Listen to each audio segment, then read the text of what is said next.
Matod sa Biblia diya sa Episo 2:8, pinaagi sa pagtuo naluwas kita tungod sa grasya sa Dios. Unsa man gipasabot aning kaluwasan tungod sa grasya?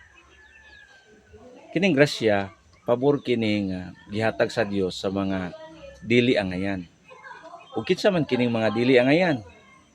Kita nga mga makasasala, dili kita angayan hatagan sa kaluwasan. Ang angay kanato silutan. Tungod kay kita mga dautan, dili matarong.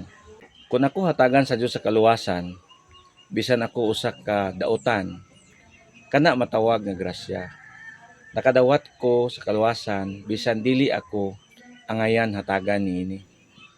Sa ato pa, walay bisan unsa nga gikan nako ang nahimong hinungdan nga ako naluwas. Kaya ang angay hatagan sa kaluwasan ang mga matarong lamang.